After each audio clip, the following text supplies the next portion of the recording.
우리가 이 땅을 살아갈 때 가장 힘겨운 삶이라고 할 수 있다면 내 편이 아무도 없다고 여겨질 때가 아닐까 싶습니다. 나의 부모, 나의 형제, 나의 친구, 그리고 또 동료 가운데 그 누구도 나를 에, 보호해주지 않고 내 편을 들어주지 않고, 그리고 나에게 따뜻한 격려의 말 한마디 하는 사람이 없다고 한다면 그 사람이야말로 인생이 얼마나 고통스럽고 얼마나 힘겨울까 싶습니다. 오늘 본문에 등장하는 예수님이 바로 그러한 상황이라고 할 수가 있겠습니다. 우리가 너무나 잘 아는 것처럼, 우리가 지난 일주일 동안 말씀을 들었던 것처럼, 예수님께서는 그 어떤 죄도 찾아볼 수 없었습니다. 심지어 불의한 재판에 처해져서 또 구분 재판을 하는 빌라도 역시도 예수님께서 죄가 없다는 것을 그 누구보다도 가장 극명하게 증거하고 증언하고 자신의 말로 그렇게 이야기를 했었습니다. 그만큼 예수님께서는 전혀 무죄한 그런 분이신데, 예수님에 대하여 많은 사람들이 그를 십자가에 매달아 죽게 해달라고 그렇게 외치고, 또 이에 두려워한 빌라도가 예수님께 최종 사형 언도를 내림으로 말미암아서 이제 주님은 고난의 십자가를 지시고, 또 골고다, 오늘 본문에 보니까 해골이라고 하는 그런 뜻을 가지고 있죠. 이 골고다라는 곳에 오르셔서 드디어 십자가에 못 박히게 되었습니다. 자, 이런 곳에서 예수님께서 이제 이런 상황에서 십자가 못 박히게 되었는데, 죄 없으신 예수님께서 당하신 것은 온 우주 만물이 주님을 찬송하기에도 부족하고, 또 경배와 엎드려 절하는 것도 부족한데, 예수님 앞에 돌아온 것은 이 안에 있는 모든 상황들이 다 예수님을 조롱하고 비웃고, 그리고 또 무시하고 희롱하는 그런 기가 막힌 일이 일어나게 되었던 것을 우리가 볼 필요가 있습니다. 예수님의 모든 재판의 과정과 그리고 십자가 처형까지 예수님께서 당하신 것은 모욕 그 자체였습니다. 아까 우리가 영상을 통해서 마가복음 말씀을 통해서 우리가 잠깐 말씀을 들었습니다마는, 그 상황 속에서도 예수님에 대한 조롱과 모욕은 이루 말할 수 없었습니다. 불의한 재판을 받으신 것, 그리고 창조주께서 피조물에게 심판을 받으신 것도 참 기가 막힌 조롱임에도 불구하고, 거기서 조금도 예수님의 상황과 그 형편은 나아지지 않았던 것이죠. 예수님께 자칭 왕이라 하더니 뭐 이런 식으로 이야기하면서 로마 군인들이 예수님께 대하여 왕이라면 이제 자색 옷을 입어야 되지 않겠느냐, 귀족과도 같이 왕족과도 같이 그렇게 행하셔야 되지 않겠느냐, 그래서 자색 옷을 입혔다가 또 왕이라면 관을 써야 되지 않겠느냐 하면서 가시 면류관을 씌우게 되었고요.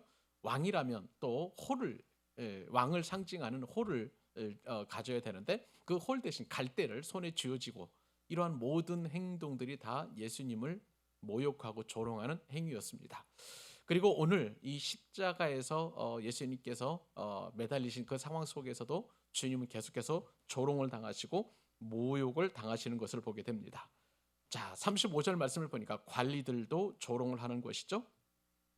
35절에 보면 백성은 서서 구경하는데 관리들은 비웃어 이르되 저가 남을 구원하였으니 만일 하나님이 택하신 자 그리스도이면 자신도 구원할지어다.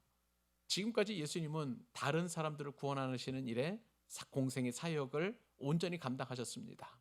병든 사람을 고치시고 귀신들을 쫓아내시고 하나님의 말씀을 가르치시고, 심지어는 자연도 굴복하게 하시고 죽은 자도 살리시는, 남을 구원하는 일에는 너무나 전심이셨고 전력투구를 하셨지만, 이 군인들이 볼 때 남은 구원하지만 자신을 구원하는 그 일에는 지금 하지 못하는 그 예수님을 조롱하고 비꼬고 하는 말을 지금 하고 있는 것을 보게 됩니다.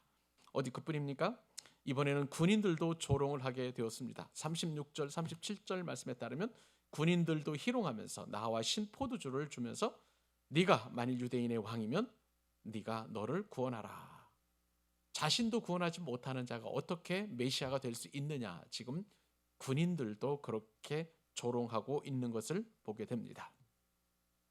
자, 이런 상황 속에 또 다른 조롱은 이제 예수님께서 십자가에 못 박히셨을 때에 그 십자가 위에 그 예수님의 죄목이 그렇게 기록된 것입니다. 그 패 위에는 유대인의 왕이라고 쓰여 있었습니다. 이것은 빌라도가 쓴 것이었고요. 원래 대제사장들은 자칭 유대인의 왕이라고 그렇게 하더라라고 그렇게 고발하고 예수님을 그렇게 신문하고 또 재판장에 넘겼지만, 그러나 유대인의 왕이라고 빌라도는 그렇게 쓰게 되었습니다. 사실 빌라도도 진짜 예수님을 왕으로 그렇게 여긴 것이 아니라 더 심각한 모독과 조롱의 의미로 그렇게 유대인의 왕이라고 기록되어 있었던 것이죠. 자, 이런 모든 상황들을 바라볼 때 이 모든 사람들이 다 예수님을 조롱하고 희롱하는 그런 모습을 보이고 있습니다. 그 어느 누구도 또 예수님 편에 서 있지 않고 있는 것을 우리 또한 보게 됩니다. 자, 오늘 또 예수님 곁에 있었던 두 행악자 또 강도가 있습니다. 그런데 이 두 강도 가운데 두 사람 역시도 마태복음에 보면 모두가 다 예수님을 조롱하고 희롱했던 그 장면이 기록되어 있습니다. 결국은 이 땅의 모든 사람들이 예수님을 조롱하고 희롱하고 모욕하고 무시하고 비웃는 그 현장이 이 참혹한 십자가였던 것이죠. 사랑하는 여러분, 우리가 이 땅을 살아갈 때 이처럼 예수님과도 같은 그 기가 막힌 현실을 당하게 된다면 이 땅에 소망을 둘 자가 누가 있겠습니까? 그 누구도 이러한 상황 속에서 살고 싶은 욕구와 욕망을 가질 사람은 아무도 없을 것입니다. 내 편이 한 사람도 없고 그 누구도 내 편에 동조할 사람이 없다는 것이 얼마나 우리의 삶을 피폐하게 만들고 고통스럽게 만들고 또 우리의 삶을 일찍 종결하려고 하는 그런 마음을 줄지 우리는 가히 상상이 되지 않습니다. 이런 상황 속에서 예수님은 이제 십자가에 못 박히시면서도 끝까지 구원자로서 또 그 역할과 사명을 감당하시는 모습을 보게 됩니다. 우리를 사랑하시되 끝까지 사랑하시는 예수님의 모습이 오늘 본문 가운데 있는데, 특별히 예수님께서 어떤 사랑의 모습을 보였느냐?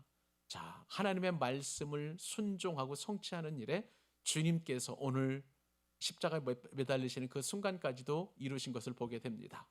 예수님께서 십자가에 못 박히셨을 때의 가장 수치스러운 것은 예수님께서 입으셨던 모든 옷을 다 벌거 벗기셨다는 것입니다. 자, 우리가 가끔씩 십자가의 그 모습을 보게 되면 예수님은 겉옷만 벗겨진 채 그리고 속옷은 입은 채로 그렇게 십자가에 매달린 것으로 어떤 형상이나 그림이 그려져 있는데 그렇지 않습니다. 속옷까지도 다 이제 예수님께서는 벌거 벗김을 당한 것을 보게 됩니다. 군인들이 그 예수님의 모든 옷을 벗긴 이유가 있습니다. 로마 군인들 입장에서 그 죄수가 입었던 옷을 벗기는 것은 일종의 전리품이자 일종의 보너스라고 하는 그런 그때 당시의 관념이 있었습니다. 지금이야 옷이 너무나 많고 또 남이 입던 옷을 찝찝하기도 하고 또 그다음에 위생상 누가 그 옷을 입겠습니까? 더군다나 속옷까지 입는다는 것은 이루 말할 수 없는 그런 불쾌함이 있었을 것입니다. 그러나 그때 당시에 지금으로부터 2000년 전이죠. 직조 기술이 발달되지 않은 그런 상황 속에서 옷은 너무나 비싸고 고귀한 재산 가치였습니다. 예수님의 옷뿐만 아니라 속옷도 머리부터 또 허리까지 통으로 짠 세마포 옷이라고 그랬었습니다. 그것을 한번 생각을 해보십시오. 수공으로 그것이 한 땀 한 땀 따서 옷을 만든다고 생각할 때에 겉옷이나 속옷이나 그것이 얼마나 값진 것인지 얼마나 귀한 것인지 우리는 어렵지 않게 상상해 볼 수 있습니다. 그래서 이 로마 군인들은 예수님께서 입으셨던 그 옷을 이제 벗기고 또 속옷은 서로 제비를 뽑아가지고 그 제비 뽑힌 자가 그 속옷까지도 취하는 그런 일이 이루어지게 되는 것이죠. 그런데 이 말씀은 단지 예수님에게 수치스러운 그런 일이었겠지만 그러나 하나님의 말씀을 이루는 예언의 성취였습니다. 시편 22편 18절 말씀에 따르면 내 겉옷을 나누며 속옷을 제비 뽑나이다 하는 그 오래전에 시인이 예견했던 그 말씀을 이루시는 예수님의 그 순종의 모습을 우리가 보게 됩니다. 주님은 순종하실 때 죽기까지 순종하셨다는 말씀이 바로 오늘 본문에서 우리가 이 말씀을 통해서 예수님의 순종을 생각해 볼 수 있습니다. 우리는 상황이 어렵게 되고 형편이 나빠지게 되면 그리고 내 감정이 상하게 되면 지금 내가 죽을 지경인데 어떻게 하나님의 말씀을 이루며 어떻게 또 내 그 상황을 이루어 갈지, 그렇게 우리는 늘 불평하고 원망하고 또 그 상황을 견디지 못하는 것이 바로 우리의 연약한 모습이라고 할 수가 있겠습니다. 그러나 예수님께서는 이 최악의 상황에서도 하나님의 말씀을 이루는 엄청난 순종의 도를 이 상황을 통해서 우리가 깨닫게 되는 것이죠. 나아가 예수님께서는 또 그 사명을 감당하시는 일에 끝까지 사명을 감당하시는 것을 보게 됩니다. 무슨 말씀일까요? 오늘 말씀 가운데에서 우리가 두드러지게 보아야 할 부분이 바로 두 강도 가운데 한 강도가 구원받게 된다는 사실입니다. 우리가 잘 아는 것처럼 이 두 강도들은 이제 행악자들입니다. 우리 오늘 본문 가운데서는 강도라는 말 가운데 그런 말 대신에 이제 행악자라는 그런 표현이 있었는데, 그 로마 제국이 십자가에 못 박을 정도로 악을 행한 그 사람들은 다름 아니라 일단은 사람을 죽인 살인자여야 합니다. 그리고 무엇보다도 로마 제국에 항거한 그러한 그 반역자여야 합니다. 이 두 강도들은 두 가지 로마 제국이 사형에 처할 수 있는 그런 모든 죄들을 다 감당했던, 그리고 다 그렇게 이루었던 그런 사람들이라고 할 수가 있겠습니다. 그래서 다른 편 강도가 구원받은 강도라고 할 수가 있겠죠. 우리가 행한 일에 상당한 보응을 받는 것이니, 죄수의 입장에서 볼 때에도 강도의 입장에서 볼 때에도 우리가 이렇게 십자가에 못 박히는 것은 당연히 한 일이다라고 할 정도로 그렇게 큰 죄를 저질렀던 그런 사람들이었던 것이죠. 그런 두 사람이 이제 십자가 중앙에 매달리신 예수님을 서로 욕하고 예수님께 대하여 비방했던 그러한 강도들이었습니다. 그런데 한편 강도에게 엄청난 마음의 지진이, 영적 지진이 일어나게 되었습니다. 그것은 오늘 예수님께서 하신 말씀 때문에 그렇습니다. 이렇게 수많은 사람들이 예수님을 조롱하고 비방하고 모욕하고 또 비웃고 무시하는 그런 상황 속에서도 주님께서는 오히려 저들을 위하여 기도하고 있는 모습을 보게 됩니다. 34절이죠. 예수님께서 기도하십니다. 아버지, 저들을 사하여 주옵소서. 자기들이 하는 것을 알지 못함이니이다. 강도된 입장에서도 보면 저렇게 모욕을 하고 저렇게 고통스럽게 하고 저렇게 비웃는 그러한 자들의 모습을 보면서 오히려 하늘 아버지께 오히려 저들을 죽여달라고, 그리고 저들에게 마땅한 그런 어떤 벌을 내려달라고 기도할 법한데도 주님께서는 오히려 저들의 죄를 용서해달라고 기도하시는 엄청난 기도의 모습을 가장 가까이에서 그렇게 이 강도들이 듣게 되었던 것이죠. 놀라운 것은 예수님의 이 기도는 복음이 되었습니다. 그래서 한 사람의 강도의 마음에 영적 지진을 일으키게 되었고, 바로 이 예수님의 기도 소리를 듣고 그에게 참된 회개와 저분이야말로 참된 메시아이구나 하는 엄청난 믿음을 고백할 수 있는 그런 사건과 시간이 되었던 것이죠. 예수님께서 이렇게 기도하시는 그 모습을 볼 때에 강도 입장에서 보면 예수님은 그 상황에서 능력과 권세를 나타내지 않는 나약한 인간에 불과할 뿐이었지만, 오히려 그것이 참으로 복음을 한편 강도에게 증거하는 결정적인 계기가 되었던 것이죠. 우리가 복음을 전하려고 할 때에 우리는 참 많은 훈련도 받아야 하고, 그리고 또 많은 또 신학적 지식도 가지고 있어야 하고, 우리가 성경도 많이 알아야 하고 하는 그러한 생각을 할 수가 있겠습니다. 물론 많이 알고 또 우리가 전도 체계적인 훈련을 받게 된다면 그렇게 참되게 더 열심으로 또 복음을 전할 수 있겠습니다만은, 놀라운 것은 그것보다도 더 우선시 되는 것은 하나님의 역사인 줄로 믿습니다. 우리는 피 묻은 그리스도의 복음을 전하기만 하기만 하면, 그리고 그 나중은 하나님께서 역사하시는 것입니다. 우리는 전할 때에 그 짧은 복음의 내용, 그리고 단순한 복음의 내용일지라도 무사람의 마음을 감동시키고, 그리고 영적으로 하나님을 인정하지 않는 그 참혹한 죄인이라 할지라도 그 마음의 지각 변동을 일으키시는 분은 바로 성령 하나님이신 것입니다. 바로 예수님의 이 말씀이 능력이 되어서 성령님께서 이 강도 한 사람의 마음을 움직이시고 그리고 그에게 엄청난 신앙의 고백을 할 수 있는 그런 시간을 허락해 주신 것이죠. 모든 사람들이 조롱하고 모든 사람들이 예수님을 모욕하고 모든 사람들이 남은 구원할지는 모르겠지만 자신조차도 구원하지 못하는 자가 어떻게 메시아가 될 수 있느냐라고 그렇게 비오는 상황 속에서도 이렇게 주님의 기도와 주님의 말씀은 그렇게 또 능력이 되어서 한편 강도의 마음을 움직인 것을 보게 됩니다. 주님께서는 이 땅에 오셔서 공생의 사역을 시작하시면서 그리고 마지막 숨을 거두시기까지 이처럼 사명을 감당하신 것을 보게 됩니다. 가르치시고 전파하시고 치유하시는 엄청난 그 사명을 주님께서는 끝까지 완수하신 것이 바로 이 십자가 사건이라고 할 수가 있는 것입니다. 이런 상황 속에서 이제 강도의 마음이 움직이게 되었습니다. 저들을 용서해 달라고 하시는 그 예수님의 한 말씀, 사람의 마음을 감동시키고 사람의 마음을 움직이는 것은 바로 원수까지도 사랑하시는, 또 그렇게 말씀하시고 실제적으로 그렇게 순종하셨던, 자신이 하신 말씀에 대하여 그대로 이루어 가셨던 예수님의 그 말씀이 한편 강도의 마음을 움직여서 그렇게 드디어 이렇게 고백을 합니다. 예수님이시여, 당신의 나라에 임하실 때에 나를 기억하소서.